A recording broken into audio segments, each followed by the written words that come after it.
What is up, everyone, and welcome back to a brand new episode of the 3&D here on the Empty the Bench Podcast Network. Make sure you hit subscribe below and follow our socials at the 3&D ETB and at ETB Network. On tonight's episode, we got a bunch of stuff to go over.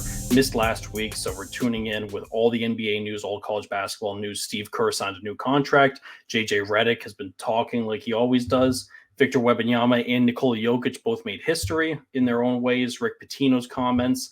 And then, of course, as the college basketball season begins to wind down, we're going to take a look at this week's college basketball slate as each of the big conferences are beginning to get ready for their conference tournaments, and then in March Madness getting ready to get set just past it. So it's going to be very, very interesting. And we'll also take a look at the NBA playoff picture too. We're a good chunk into the season now. Obviously we're closing in on about everybody hitting 60 games. So we got about 20-ish games left for everybody in the season. So the playoff picture, going to look at it much more deeply now and check out who's in, who's out, and who's got the best chance of avoiding a play-in and all of that. We also wanted to welcome WolfSpreads to our network. If you've ever wanted to bet but not have to spend all of your money, check out WolfSpreads. You can make different pools with your friends for any different sport. Get the money line, and even just practice your betting before you actually spend your own money.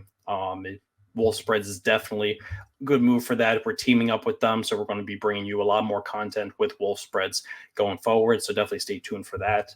And they are now with us here at Empty the Bench on the Empty the Bench Podcast Network. So to tip things off for the week, Steve Kerr signed a 2-year extension. So the big news around Golden State this past week is Steve Kerr signing a 2-year extension. So he signed a 2-year, $35 million extension, which will be for $17.5 a year.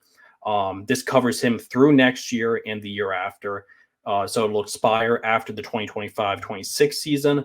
And coincidentally, well, not so coincidentally, but as they definitely arranged the two, Steph Curry's contract will also be up after the next 2 years. So Steve Kerr and Steph Curry are both going to look like they're going to become free agents after 2026. Steph Curry, at that point, will be entering his age 38 season. So it'll be interesting to see what they do. Warriors have struggled a lot this year. They're in the playoff picture. They're in the play-in picture, I should say, as of right now. But they're starting to gain a little bit of separation. But it's going to be a very rough road for them to truly compete.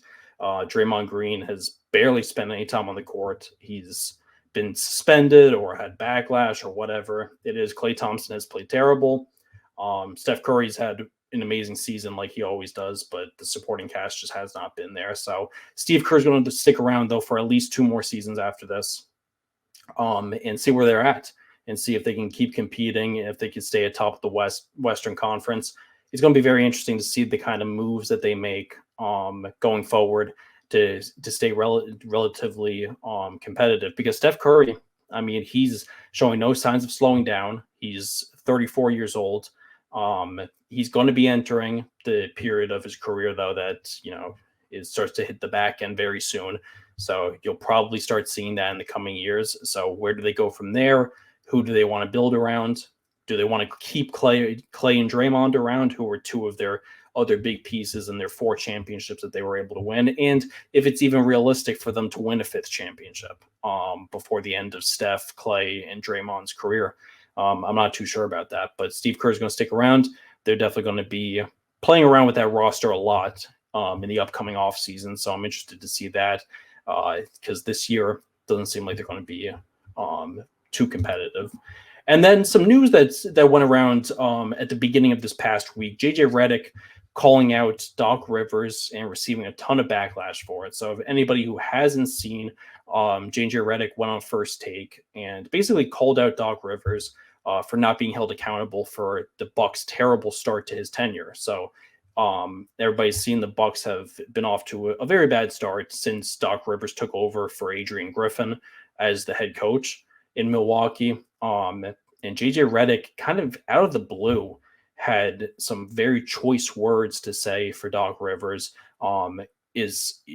kind of showed that he's frustrated how Doc Rivers kind of gets the easy way out all the time. He never really wins or gets any of his teams over the hump, but for some reason he's never held accountable for it. These were all things that Redick was alluding to, and it caused backlash across the league. Austin Rivers, who's been doing a lot of analyst stuff, he hasn't quite retired yet, but he's been a free agent all season, and he's been doing some analyst stuff for ESPN. Responded back, and obviously he's Doc Rivers' son, in defense of his dad, basically saying that Doc always gets the criticism wherever he goes. The Clippers not being able to get over the hump was on Doc. He ended up getting fired from there, ended up getting fired from the Sixers because they weren't able to get over the hump. So he was arguing that. And then, of course, Patrick Beverley, as he tends to do, had to chime in as well on his podcast. And Patrick Beverley now is on the Milwaukee Bucks, playing under Doc Rivers, started the season with the Sixers, but got traded at the trade deadline. He responded back to JJ Redick, basically saying, basically like not even taking Doc Rivers' side, but kind of like going at JJ Redick, saying that you had the best years of your career under Doc Rivers. You wouldn't have started anywhere else if you weren't playing under Doc, and now you're kind of killing the hand that was feeding you, basically. At the time. And JJ Redick responded back to that on Twitter, kind of gave his stats, basically said that he had contract offers from several other teams to be a starter, but stayed with the Clippers during his time, and with the 76ers when Doc was with the Sixers at the end of JJ's career. But JJ was coached by Doc Rivers for a while. He was coached by Doc Rivers in two different places. So it is very interesting that he kind of came out and was so aggressive towards Doc Rivers. I mean, love him or hate him, a lot of people have very strong opinions on Doc Rivers. And a lot of people think that he is some people think that he's a very good coach, deserves everything that he gets. A lot of people think that he's extremely overrated and kind of just has created a name, and teams just willingly are ready to give him a head coaching job when he may not exactly deserve it. He won the championship back in 2008 with Boston Celtics, and since then he's been the head coach of many great teams and has never really been able to bring them anywhere. He was the coach with the Clippers when they had Chris Paul, Blake Griffin, DeAndre Jordan for all those years, and they were really never able to do anything. And then obviously he got fired from there, went to the 76ers for a little while, and left after last season, was out of the league, was doing some color commentary for ESPN, and out of nowhere, the Milwaukee Bucks fired Adrian Griffin, who was their first year head coach, and brought Doc Rivers in to try to lead this team to a championship. Their second championship, trying to lead them back to the championship after winning it in 2021. So it's very interesting, the whole JJ Redick thing. Did not see it coming. And at this point, it's pretty much brushed under the rug. But JJ Redick, I mean, ever since ESPN has hired Redick, he's had a history of being very strongly opinionated about specific topics. And when he stands by his word. So it's very interesting to see. Honestly, my opinion is it's sometimes obnoxious, some of his takes, but that's where he is with the Doc Rivers stuff. And then some more news around the league with two of the best big men in the league. First up, Victor Wembanyama. Wembanyama, the rookie sensation, became the 15th player in NBA history to record a 5x5 stat line. So anybody who doesn't know what a 5x5 stat line is, it means scoring 5 points, 5 assists, 5 rebounds, 5 blocks, and 5 steals in one game. At least 5 of all of those. He's the 15th player in NBA history to do that. He did that Friday night against the Los Angeles Lakers. The Spurs ended up losing that game, as they've been doing all season. They're one of the worst teams in the NBA. They ended up losing the Lakers, but he ended up having a historic stat line. He also became the second player ever to have a stat line of at least 25 points, 10 rebounds, 5 assists, 5 blocks, and 5 steals. Hakeem Olajuwon was the only other player to do it, and he did that 4 times in his career, having a 25-10-5-5-5 stat line. The I think the most impressive part about all of it is he did all of this in only 31 minutes, which is by far the lowest amount of time that any of the 15 players who recorded this stat line played in that game. He only played 31 minutes. He scored 27 points, 10 rebounds, 8 assists, 5 steals, and 5 blocks. And it just adds to his stellar season. I mean, going into the year, he was one of the most coveted young prospects since LeBron James 20 years ago to enter the league. He had so much hype around him, and he's really delivered this season. You got to give him credit. He's averaging 20.6 points, 10.1 rebounds, 3.3 assists, 3.3 blocks, and 1.3 steals, while also shooting right around 30-ish% from three, and I think about 45% from the field. So not terrible shooting splits. From the free throw line, he's been shooting well too. So he's had a very good season. And I think honestly, I think he's had a much better season than I even expected from him. I kind of expected maybe a 17-7 type of season, but he's averaging 21 points and 10 rebounds. And averaging over 3 blocks a game, too. He's one of the best shot blockers in the NBA at 19 years old. So he has had a great season. Playing for the San Antonio Spurs, who are god-awful, have nothing around him. They're going to have another top 5 pick, most likely, in this upcoming NBA draft to try to start to build a team around Victor. But he's one of the big sensations in the NBA. And I love what I've seen from him. All of the hype was definitely worth it, and becoming the 15th player to record 5x5 is pretty good. You're going to be seeing him breaking a lot of other records going forward. And then another big man who is much more of a veteran throughout the NBA, Nikola Jokic recorded a triple-double against all 29 franchises in the NBA. So this is it's an extremely impressive feat. But it's not a surprising feat at all with the amount he's practically averaged a triple-double each year for the past 5 seasons or so. He's won 2 MVPs. He's the favorite to win his third MVP this season with how dominant he's been again this year. And he finally was able to record the last one against. So now he's recorded one against all 29 other franchises. Obviously, the 30th franchise being his team, the Denver Nuggets, he couldn't have recorded a triple-double against. So this just goes to show the kind of dominance that Jokic is on right now. And the fact that the Nuggets are never out of it. I mean, where there's been a lot of talk about a lot of teams in the NBA this year, and nobody's really been talking about the Nuggets, the reigning NBA champions. And come playoff time, people are going to have to become wary of them again. I mean, they're sitting at 4th right now in the Western Conference. The Timberwolves and the Thunder have been like the stories of the Western Conference this year. 2 teams who have just had a long history of just not being able to get over the hump. They've had breakout seasons. They've had some star players breaking out, and absolutely incredible performances too throughout these seasons. But the Denver Nuggets, you're not going to be able to shrug them off. They're going to be a tough out come playoff time, and I still think that they are arguably the favorite to come out of the West and to possibly win back-to-back championships, because with the way that Jokic is playing, I mean, there's nobody in the league who can touch him right now. And jumping over from there, we'll jump into some college basketball before we get back into some NBA later on in the show. Some interesting antics going on in college basketball.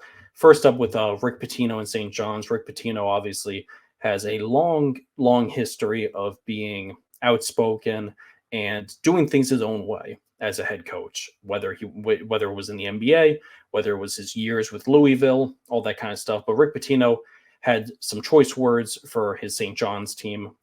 He had some brutal comments about them after another bad loss in Big East play this past weekend.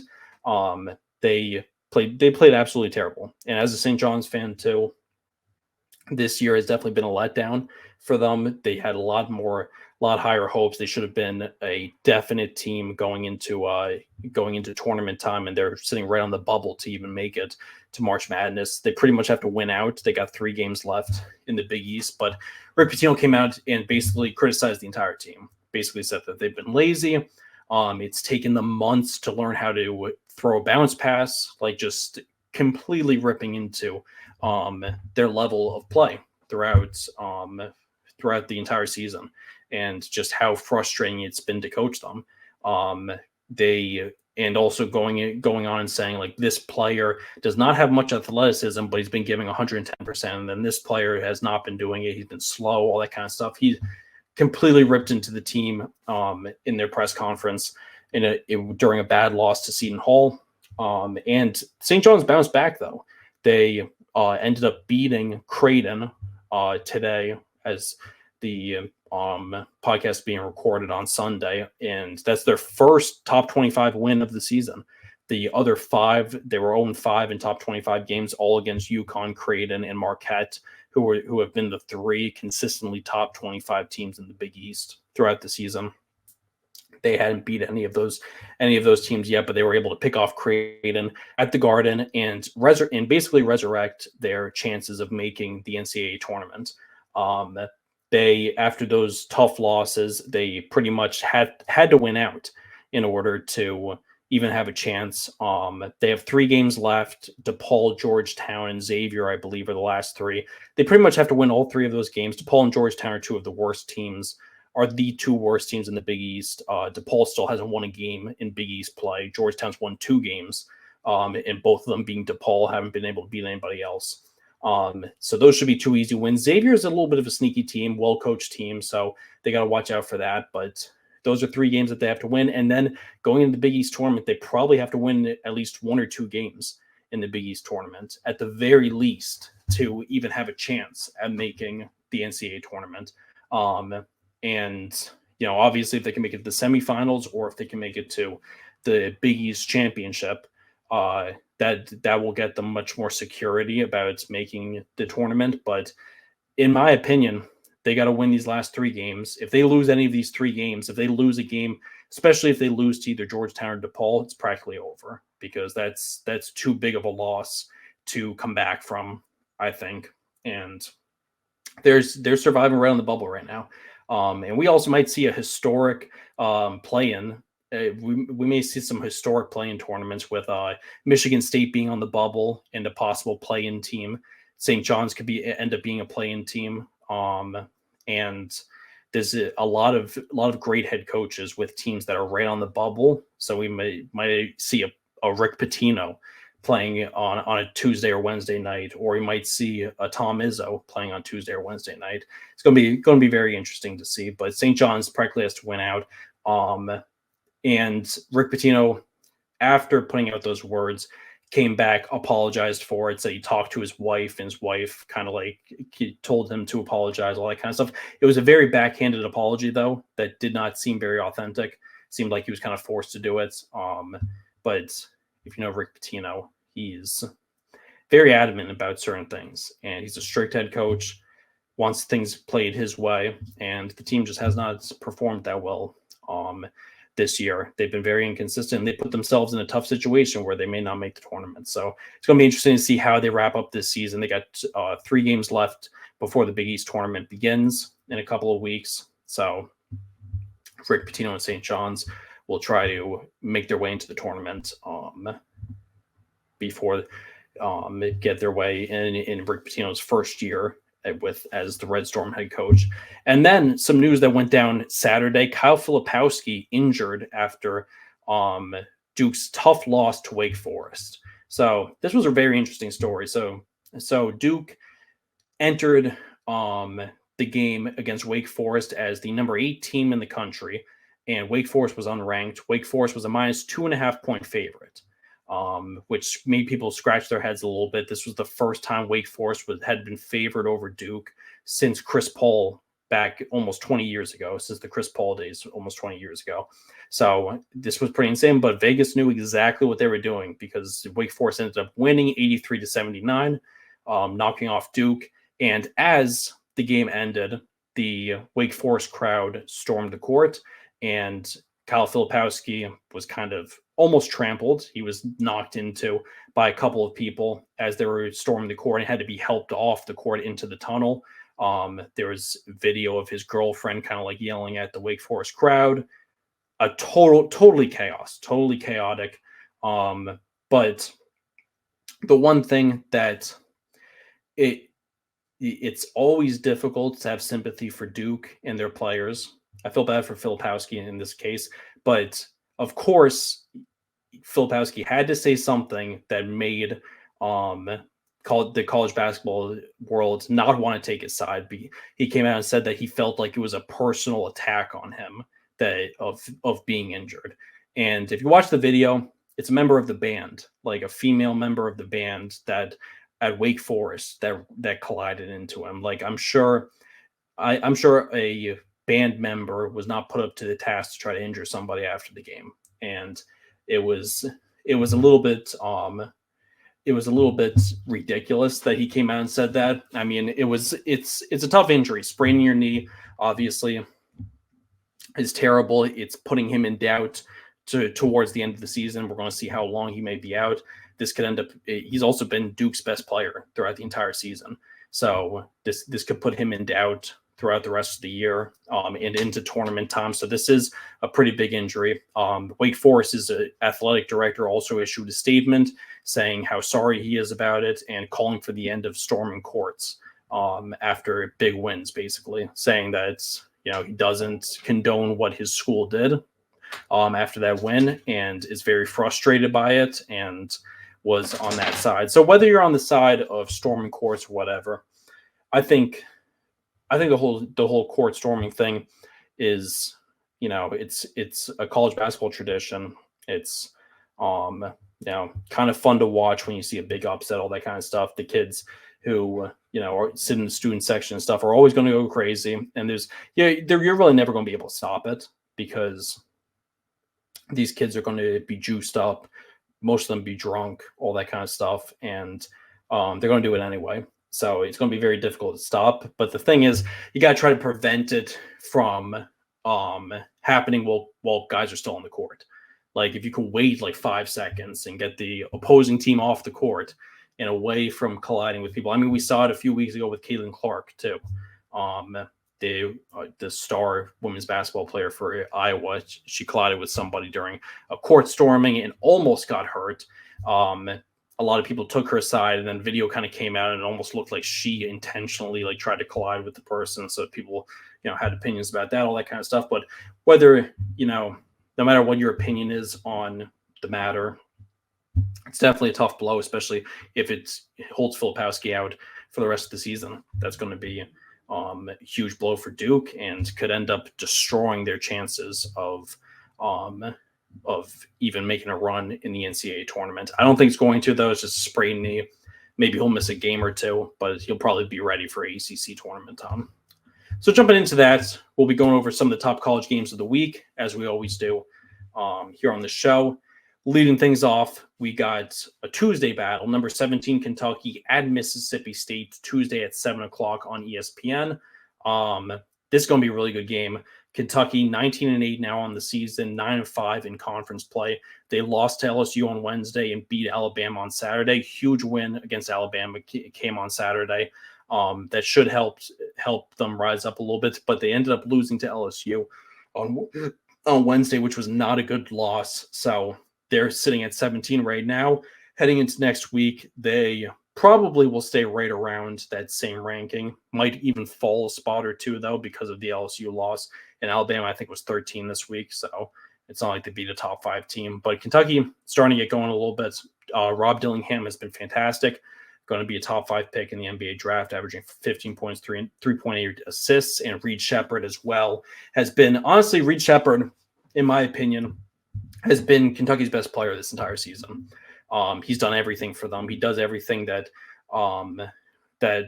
they need to get done. It's averaging 11.7 points, 4.3 rebounds, 4.1 assists, and 2.7 steals. He was not even like one of their top recruits either. They had some other star recruits, DJ Wagner, who has not had a great year, Justin Edwards, who hasn't had a great year, but Reed Shepherd is a very, very good talent, and he's jumped up to being a top 5 pick in this upcoming draft because of it. And then Mississippi State, on the other hand, they're also 19-8 on the season, but they're 1 game worse in conference play. They're 8-6 in conference play. They're on a 5-game win streak, though, that has seen them get close to being ranked in the top 25. This past week, they beat Ole Miss and LSU, which were two very solid wins. Tolu Smith has been their star player, averaging 16.8 points, 8.1 rebounds, and Josh Hubbard averaging 15.3 points. And then another Tuesday night game, showdown in the Big 12. Number 25 ranked BYU will be at number 9 ranked Kansas Tuesday night at 8 o'clock on ESPN+. This game's going down. BYU 19-8 on the season in their first year in the Big 12 after jumping from the WCC. They're 7-7 though in conference play. They beat Baylor on Tuesday and then lost to Kansas State on Saturday. So be very interesting to see if they remain ranked this upcoming week, because they're at 25 right now this week. And they had one really big win and one really big loss. So do they just stay at 25? Do they fall out, or do they even jump up a spot since they were able to beat Baylor on Tuesday? We'll see that. We'll see what goes down with that. Jackson Robinson still their leading scorer at 13.9 points, and Spencer Johnson has had a great year for them, averaging 10.6 points, 5.6 rebounds, 3.4 assists. And Kansas, on the other hand, has been slipping a little bit. They were able to put together. They only had 1 game this week. They're 21-6 now on the season. They're down to ranked number 9 in the country. They're 9-5 in conference play, so they haven't been great in Big 12 play this year. But they beat Texas on Saturday, and they have a pretty easy. They have a pretty tough schedule the rest of the way. I mean, the Big 12 has just been so stacked this year. They have BYU, Baylor, Kansas State, and Houston left before the Big 12 tournament starts. 3 ranked games out of those 4. We'll see if BYU is still a ranked team when they play on Tuesday. Kevin McCullough's averaging 19 points, and Hunter Dickinson's been once again a favorite to win. One of the top favorites to win National Player of the Year, averaging 18.3 points, 10.9 rebounds, 1.2 blocks. And then another Big 12 matchup, we have Texas at number 23, Texas Tech. So anytime Texas and Texas Tech play each other, you got to note that Tuesday night at 9 o'clock on ESPN. Texas has fallen this year. They went from being ranked pretty high. They're now 17-10 on the season. They're 6-8 in conference play. This past week they beat Kansas State on Monday, but they lost to Kansas on Saturday, which was a loss that was kind of expected. Max Asmus averaging 16.5 points, and Dylan Dessou has been their best player, averaging 16.6 points, 4.9 rebounds. And then Texas Tech, on the other hand, has been playing very well. They're 19-8 on the year. They're 8-6 now in conference play.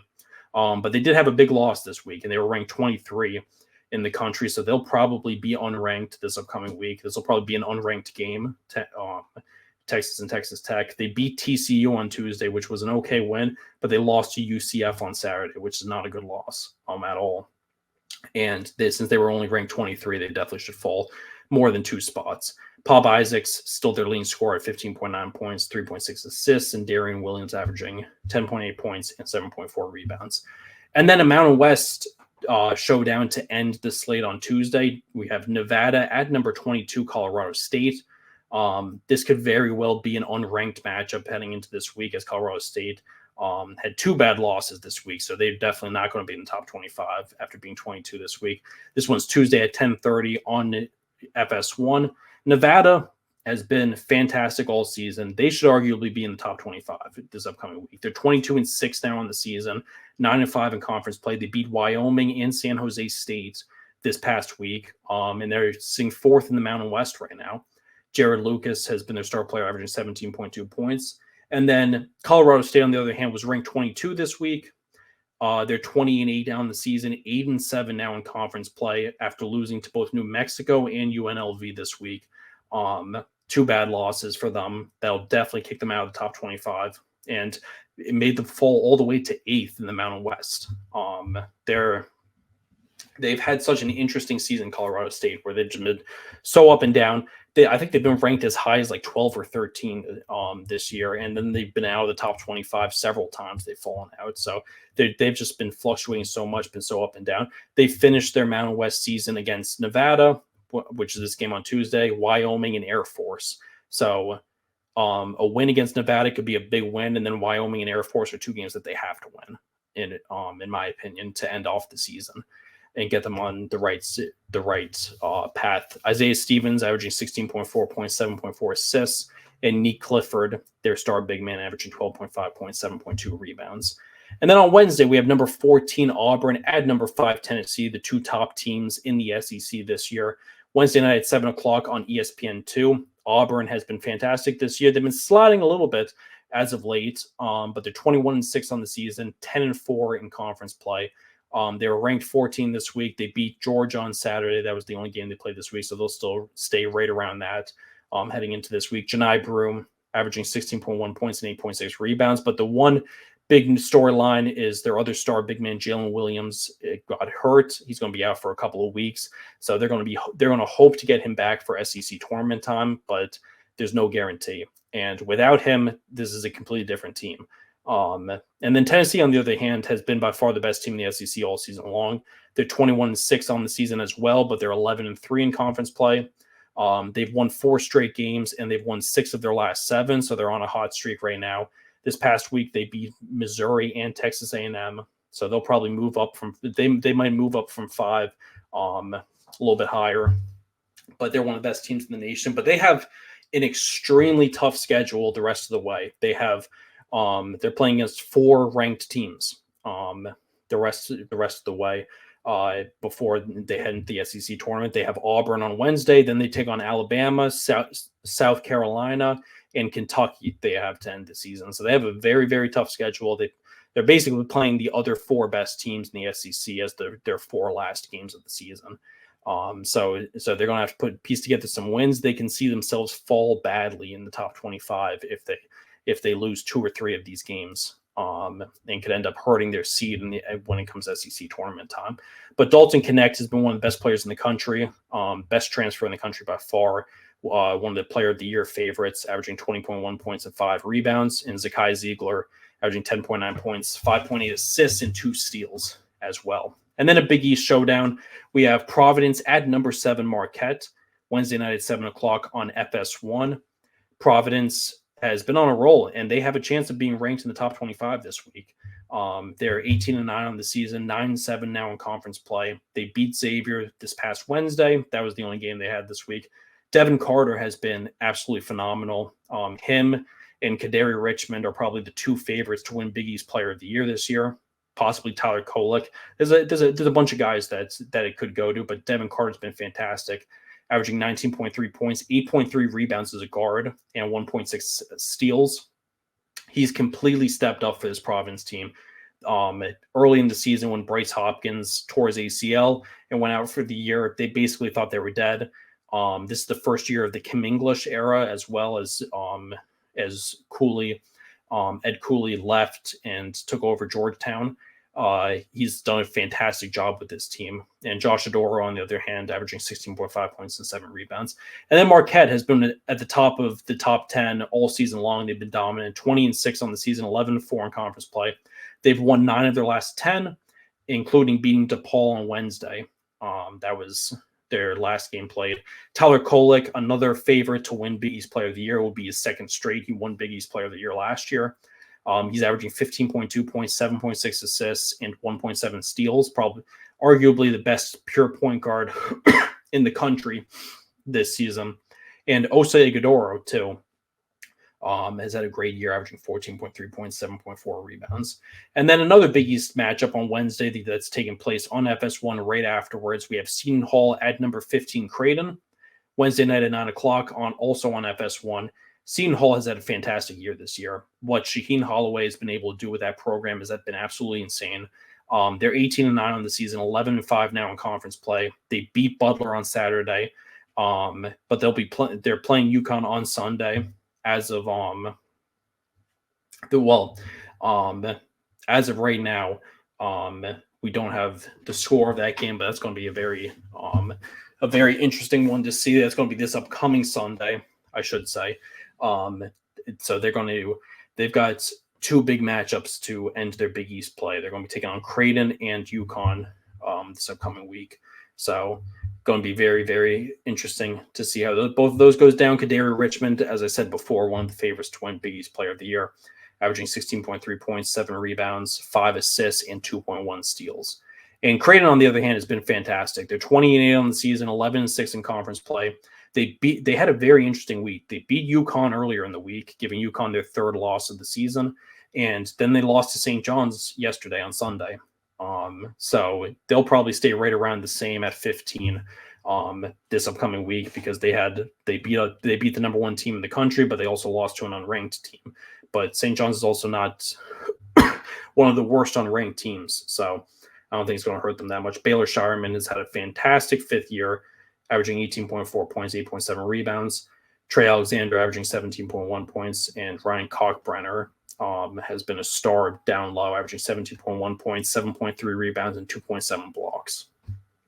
And then we got a long Saturday slate of games to go over. First one will be Saturday at noontime on ESPN. Number 24 ranked Florida at number 20 South Carolina.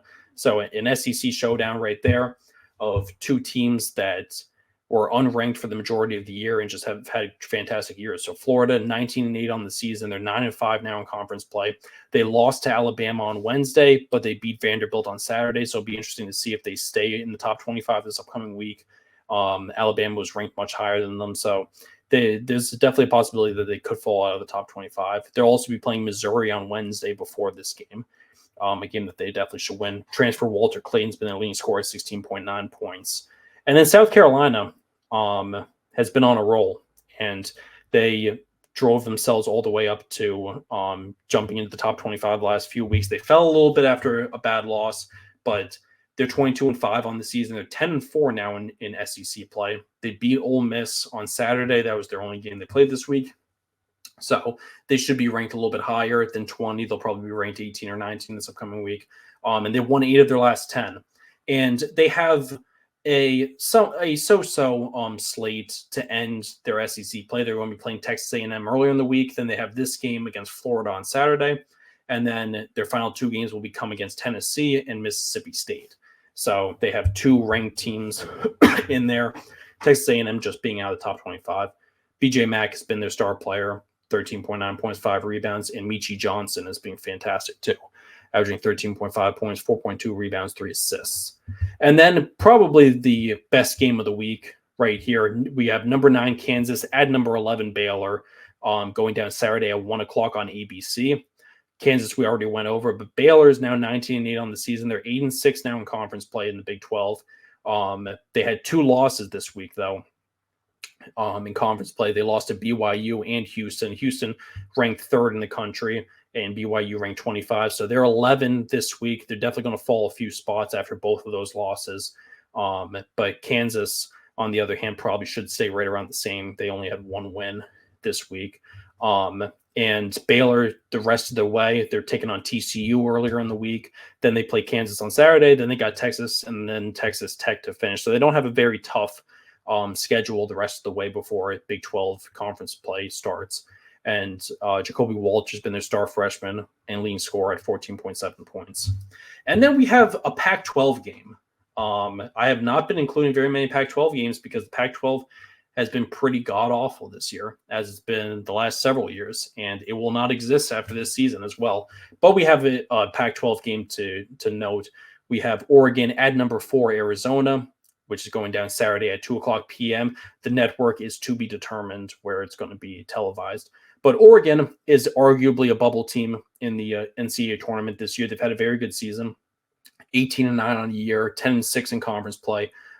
They beat Stanford this past week, but they lost to Cal on Saturday, which was a really, really bad loss. So they're definitely not going to be ranked in the top 25 probably the rest of the season, but they're going to be one of those teams that it's going to be interesting to see how they finish their season and how deep they make it in the Pac-12 tournament, because they're they're a team right on the bubble of making it. Nafali Dante has been their best player. He's only playing 13 games. He was hurt to start the season, but averaging 15.1 points and 8.5 rebounds. And then Arizona has been one of the best teams in the nation throughout the entire year. They're ranked 4th this week. They're definitely going to fall a little bit, though, this upcoming week. They're 21-6 on the season, 12-4 in conference play. They lost to Washington State, who's in the top 25, and then they beat Washington on Saturday. So they'll probably fall a few spots out of 4, maybe fall down to 7 or 8 this upcoming week. Caleb Love has been their star player, leading scorer, 19.4 points, and Umar Ballo averaging 13.2 points and 10 rebounds. And then another Big East game to note, number 7 Marquette at number 15 Creighton, the second and third best team in the Big East, going head-to-head Saturday at 2:30 on Fox. Went over both those teams, so not much more to say. And then later on Saturday, we have an ACC showdown. Virginia at number 8 Duke, Saturday at 6 o'clock p.m. on ESPN. Virginia saw some time in the top 25, but they fell out. They're 20-8 on the season. They're 11-6 in conference play. They lost to Virginia Tech and UNC this week, so they're not going to be ranked in the top 25 probably for the rest of the season. They have 3 games left, though, a pretty easy schedule. They have Boston College earlier in the week. Then they have Duke, which is going to be a very tough game. And then they finish off against Georgia Tech. So they should win at the very least 2 out of those 3 games before heading into ACC tournament play. Reese Beekman's been their best player, 13.8 points, 5.8 assists, 2.1 steals. A little crafty point guard, could be a second-round pick. And then Ryan Dunn, who is making some noise as potentially being a lottery pick in this upcoming draft, as probably the best pure defensive player in the entire draft this year. He's averaging 8.4 points, 6.9 rebounds, 2.4 blocks, and 1.4 steals. So kind of a Herb Jones type of thing is what I'm looking at. He's definitely got the makings to be a pretty good NBA player. So those have been the 2 bright spots. Virginia's had a very interesting season, very up and down season. And then Duke, on the other hand, 21-6 now in the year, 12-4 in conference play. They beat Miami earlier in the week, but they lost to Wake Forest on Saturday. So they're ranked 8th this week. They're definitely going to fall into the double digits heading into this upcoming week. Kyle Filipowski, we went over before, is by far their best player, having a great season, but we'll see if he even plays in this game. They'll have 3 games left in their season, so we'll see if he ends up missing any extended period of time. And another guy who's been great for them has been McCain. 13.6 points, 4.9 rebounds this season. He's been absolutely incredible for Duke, and he's a potential first-round pick as well. He's been one of the better freshmen in the nation this year. And then rounding it off for our top college games of the week, we have a WCC showdown. We have Gonzaga at number 18 St. Mary's. This one's going down Saturday at 10 o'clock p.m. on ESPN. Gonzaga has had a very difficult season. They have not been in the top 25 in several weeks now, which is unlike Gonzaga. It was the first time they fell out of the top 25 in like 15 years or something like that, and they haven't been in the last several weeks. There is a chance that they could be in the top 25 this week, though. They're 22-6 on the season, 12-2 now in conference play. They're on a 6-game win streak. They beat Portland and Santa Clara this past week, and they have 2 very tough games to end their WCC play. They take on San Francisco early in the week, and then they take on St. Mary's on Saturday. This game is going to be the last game for both of these teams to wrap up WCC play before the WCC tournament starts the week after. So these are going to be 2 very interesting games to see if Gonzaga can pull out. And Graham Ike has been their best player, 16.3 points, 7.3 rebounds, and Anton Watson averaging 14.8 points and 7.4 rebounds. And the St. Mary's has been fantastic this year. They're ranked 18th this week. They're probably going to be ranked a little bit higher heading into next week. They're 23-6 on the season, 14-0 in WCC play. They have not lost in conference play this season. They're on a 15-game win streak currently, and their only 2 games left are Pepperdine earlier in the week, and then Gonzaga. This game against Gonzaga will close out their regular season as well. Aiden Mahaney has been one of the better young guards in the league, averaging 13.9 points. And Augustus Marshallunas son of former NBA player Sarunas Marciulionis, has been possibly the best all-around player for St. Mary's this season, averaging 12.3 points, 4.9 assists, and 1.5 steals in their backcourt. So that's the slate of the top college games of the week. We have one more week after this of regular season play for these tournaments, and then all of the conference tournaments are going to begin. Next week, we'll also, for next Monday's episode, we'll be going over the WCC tournament. We'll be starting right then. So we're getting into the March Madness. This Friday will be the first day of March. We're getting into the thick of things now in the college basketball world. So that'll wrap up the college basketball talk, and we'll jump right back into the NBA to close the show. The NBA playoff picture. So now we're deep into the season. We're past the All-Star break. So we'll take a quick look at what the NBA playoff picture is looking like as of right now. Still atop the Western Conference. We have the Minnesota Timberwolves at 40-17. We got the Oklahoma City Thunder a half game behind them. The Clippers and the Nuggets are both 2 games back. Clippers sitting right now at the 3rd spot in the Western Conference. Nuggets sitting in the 4th. The New Orleans, and then we got a little bit of a log jam at the 5 through 8 area. Obviously, the 7 through 10 area is the play-in tournament, so these teams are trying to avoid the play-in. Right now, the Pelicans are in the 5 spot at 34-23, 6 games back. The Dallas Mavericks are sitting at 6 in the 6th spot at 6.5 games back, and then at the 7 and 8 spots, we have the Kings and the Suns, who are both 7 games back. The Suns have had a very disappointing season. I mean, obviously, after getting Bradley Beal, you thought big things of them throughout the season. And they ended up being 33-24 now, and they're probably going to have to play in the play-in as of right now. I mean, there's some room to maneuver though. And then at the 9 and 10, the Lakers are 9.5 games back, so there's a 2.5 game difference between them and the 8 spot. So they're locked in right now at the 9 spot, and then the Golden State Warriors are locked in at the 10 spot with 10 games back. And then there's a fall off. The final 5 teams who are slated to miss the playoffs this year, the Jazz, Rockets, Grizzlies, Trailblazers, and Spurs are all at least 14 games out. So the Warriors are sitting at the 10 spot right now, and they have a 4-game lead over the Jazz, who are in the 11 spots at 14 games back. So the top 10 right now in the Western Conference looks to be pretty securely set, unless the Jazz or Rockets are able to go on runs. The Grizzlies, Trailblazers, and Spurs are all pretty much out of it. The Grizzlies are 10 games behind the Warriors for the 10 spots. Trailblazers and Spurs even further behind there. So it looks like that the 10 teams that are going to make the Western Conference are starting to get smoothed out a little bit. It'll be interesting to see, though, how everything goes. And all 10 teams who are slated as of right now to make the playoffs in the Western Conference are all over 500. The Warriors are sitting at the 10 spot right now at 29-26. And then there's a fall off. The Jazz are in the 11 spot, 26-31. So there's always 10 teams over 500 in the West. The Eastern Conference cannot say that, though. As of right now, the Celtics are running away with the number 1 seed in the Eastern Conference, 45-12 now on the season. And the Cleveland Cavaliers are still sitting at the number 2 spot. They're 8 games back. The Bucks are 8.5 games back at the 3 spot. The Knicks, who have been dealing with a ton of injuries, are in the 4 spot right now. They've been able to move past the 76ers. The Knicks are 11 games back. The Sixers are 12. And then the Magic and the Pacers are both tied at 32-25, both 13 games back.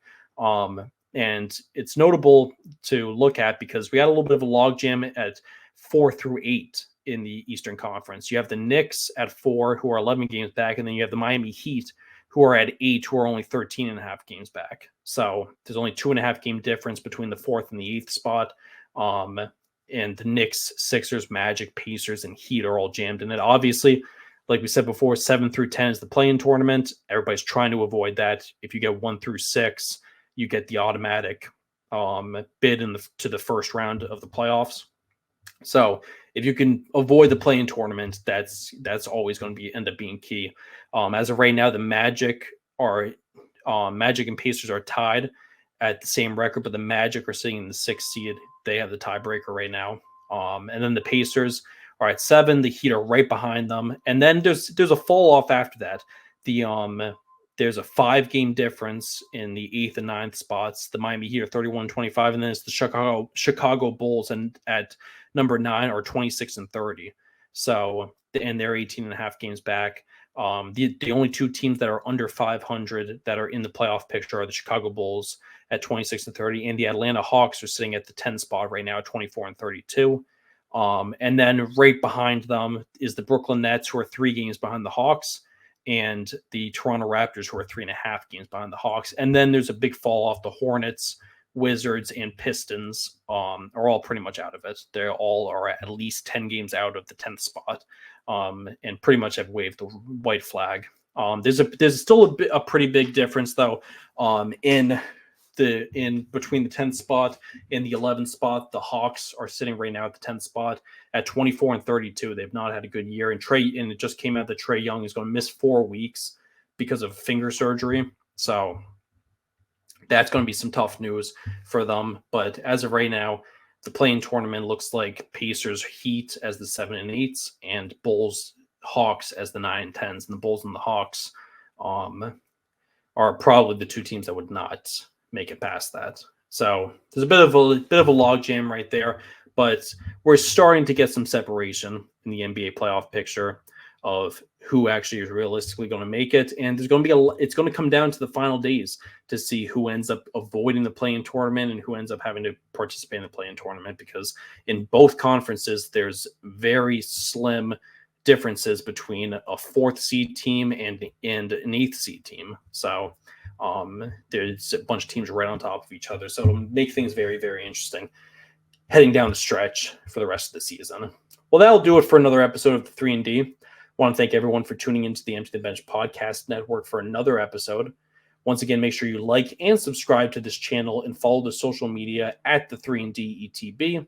We'll be putting out content all week in case you missed the entire episode. You can watch the entire episode on YouTube, but if you want to watch the highlights of the episode, we'll be putting out content all week on Twitter, Instagram, and Facebook on the 3&D's handles.